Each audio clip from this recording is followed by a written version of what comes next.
3 important secrets many elderly parents choose not to share. Watch until the end to discover how these hidden truths can deepen your understanding and connection with your loved ones. Before we begin, I would appreciate it if you like this video. You can help me continue to spread the old age lesson. If you like this video, please comment number 1. If you don't like it, comment number 0 to let me know, so I can make a better video for you. Now let's get started. In old age, wise individuals never reveal these 3 secrets to their children. Dear friends, while everyone might laugh with you when it comes to crying, you are alone. Therefore, to ensure that your later years are not filled with sorrow and darkness, parents shouldn't disclose these secrets to their children. Stories. Number 1. Marital disputes. Her father, who had been authoritative since youth, her mother, once gentle and accommodating, began to show her limits as she aged, leading to frequent verbal clash at her table. Her father criticized her mother's cooking for being bland. Her mother, on the other hand, reminded him of his doctor's advice to eat less salt. Their arguments often included harsh words. Her parents would momentarily comply but soon return to their old ways. The director, with thousands of subordinates, faced a new challenge in retirement. He became irritable and critical, especially towards his wife. Their arguments, often observed by their children, don't suggest that while younger couples often have distractions that mitigate conflicts, older couples face more confrontations due to increased interaction and reduced external activities. To minimize such conflicts, society should create more opportunities for the elderly to engage in community activities and maintain social connections. Encouraging physical activity and participation in social clubs can also help. Number 2. Savings. Many people consider saving money for retirement as a significant concern. Research shows that 3 out of 5 people manage to save some money for their later years. However, the situation can be more complex in Vietnam, where many people have no savings. Those who do save often struggle between using their savings for themselves or leaving it for their children. Needs in supporting her children. Her reluctance to spend money on herself led to her neglecting her health. According to psychologists, saving money for children is often driven by a sense of responsibility. Parents feel obligated to provide for their children even in old age. However, when children become independent and parents face their own needs, it can create financial and emotional strain. Psychologists recommend. Number 3. Health issues. As people age, their health inevitably declines. Elderly people, feeling the need to keep their health issues private, may face difficulties in managing their condition. For example, Mrs. Hang, who suffered from joint pain, kept her health struggles hidden to avoid worrying her children. However, keeping such issues secret can create additional stress and hinder proper care.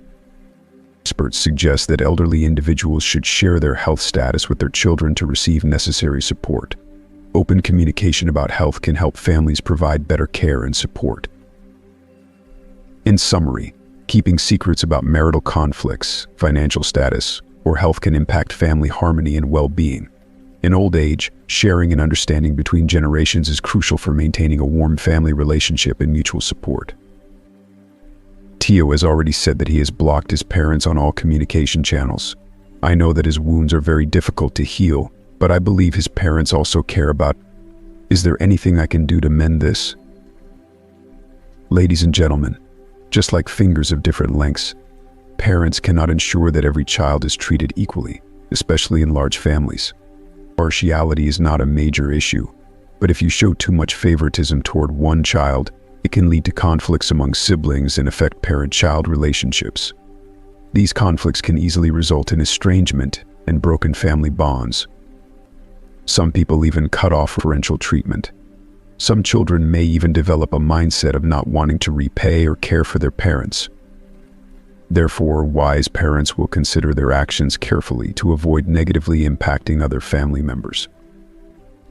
But meeting him, I realized the true meaning of family. After the meeting, I was lost for 3 years, and he came to my house. Compared to my father, he seemed ordinary, with no notable advantages. His house was small, his pension modest, and he was just a retired ordinary worker. Moreover, his son and you lack nothing. Honestly, I have nothing to offer you, but let's try to get to know each other. Please stay for a simple meal today. Her genuine heart made my mother unwilling to refuse, and she stayed, especially a pumpkin stew with meat.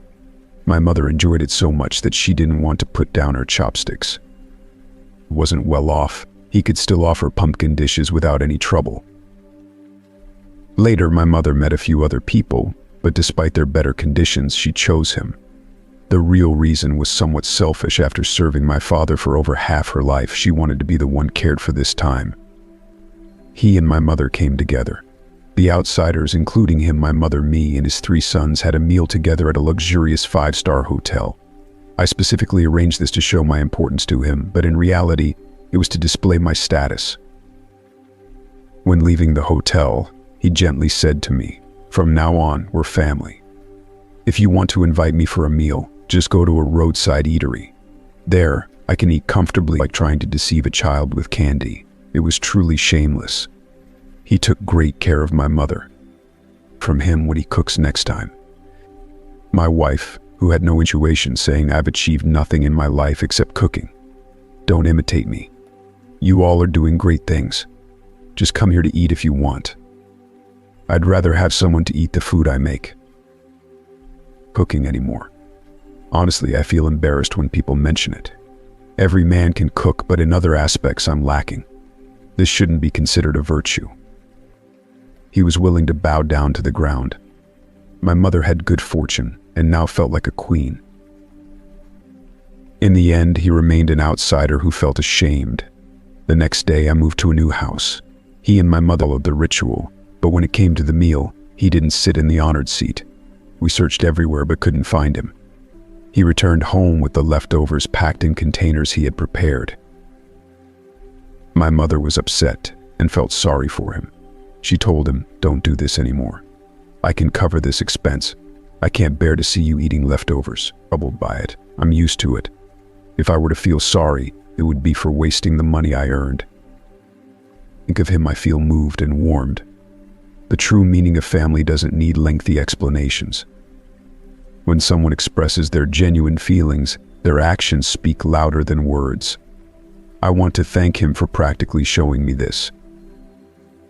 I am just like before, but he could never stand up again. In the past, he only knew how to smile, always shedding tears. Mother took care of him, and he cried. We wheeled him around in a wheelchair for an outing in the suburbs. He cried many times, and in the hospital he watched his money. Every time he called, he would say he was on a business trip and would visit him soon. My mother told me that she was old and could no longer take care of him. This is the harsh reality. I didn't want my mother to be the bad person, so I had to be heartless and play that flowed like rain. I forced myself to say the harsh words, "You know, Uncle Duong, my mother is getting old. You've seen how she has treated you these days." He continued to shed tears and nodded. I went on, "Uncle Duong, we still have to work. My mother isn't in good health. Do you think it would be okay if, after you're discharged, you go back to your own home? I'll hire a caregiver for you.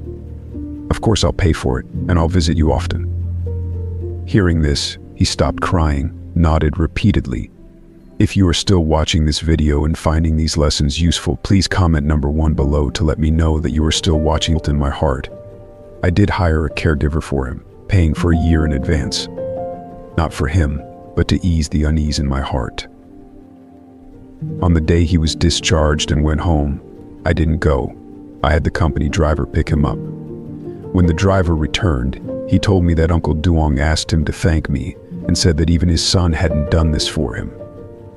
Those words gave me some comfort, making me feel somewhat relieved. But that comfort didn't last long. The cold days of spring and the new year without him at home felt a bit dull. We ate our New Year's Eve dinner at a 5-star hotel, but we couldn't feel the warmth of the new year anymore. Why can't Grandpa come home for the new year? You're all so mean. My wife, furious, slapped our son hard, but that slap felt like it landed on my face. My whole face swelled with pain. My son's words shattered the self-comfort we had built. In the rearview mirror, I saw my mother's eyes were also red. It was clear that this New Year's Eve was lonely. I deeply missed last year, the year when he was still home. We were a warm, happy family, always built on the quiet sacrifices of one person. I wondered if Uncle Duong was spending New Year's with anyone. After the first drum of the New Year sounded, I drove to Uncle Duong's place.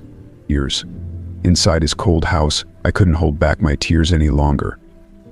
I took out my phone to call his son. After giving him a scolding, I started making dumplings for him. In my heart, I also blamed my mother. The warm dumplings finally brought a bit of New Year's warmth into his home.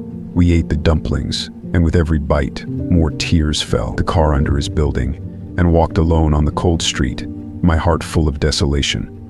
My phone rang. It was my wife calling. "Where are you? I lost my temper again." "I'm in the home of a lonely old man." Without hesitation, I turned back, carried him on my back, and walked out. He struggled, asking me what I was doing. I firmly told him, "We're going home, Grandpa, so we can love you," repeatedly asking for carp, fried sticky rice cakes, and superhero cards. "Why are you bringing him home?" I didn't lose my temper this time and calmly told her, "His son did the wrong thing. That's his problem. We shouldn't use that as an excuse to abandon him.